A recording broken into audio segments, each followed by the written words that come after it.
The Ashland Tragedy. One of the things the town brochure will not tell you is that Ashland was the site of a horrible crime which was committed in 1881 and which had repercussions for many years after. It reads today like the worst of modern mass murders, and indeed the killings radiated outward from the original deaths to encompass a few more before all the dust had settled. While researching the town in the Ashland Public Library that day, I came across the following story. The details are so unbelievable that the Cincinnati newspapers at the time were convinced that something about it wasn't quite right. On December 24th, 1881, Christmas Eve, a house was discovered on fire at what is now Carter Avenue and 28th Street, about 7 blocks from the Mounds.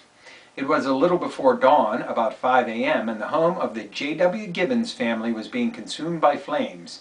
Neighbors rushed to the home, smashed open windows, and dived into the house to save whom they could, but it was to no avail. The 3 children were already dead. That's from Sinister Forces of Grimoire of American Political Witchcraft, Book 1, The Nine, by Peter Levenda. I'm going to make this short and sweet. Hello and welcome to another edition of the Stench of Truth.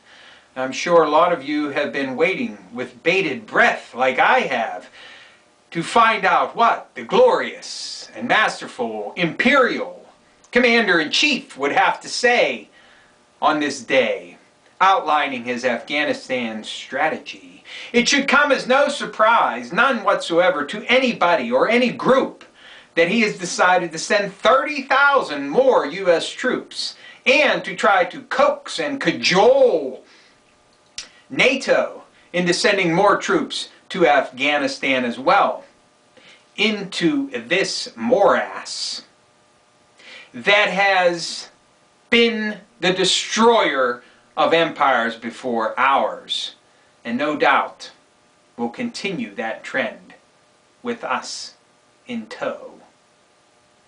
So, let there be no more denying that what we have as the leader of our country, our Commander-in-Chief, is nothing but a complete and total warmonger.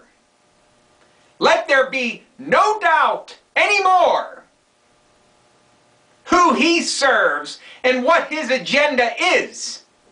And if I do not see the anti-war movement and all of the so-called peace groups coming out in full force against him in every possible way, and all of the other people on the left who claim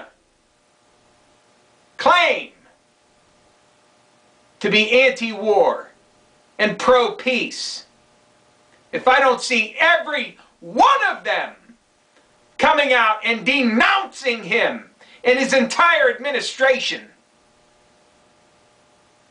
then I need all of you to slink off and shut up. I don't want to hear another word out of you ever, because you have no right to speak again, as far as I'm concerned. In other words, as someone greater than me said once upon a time, you're dead to me. Dead to me.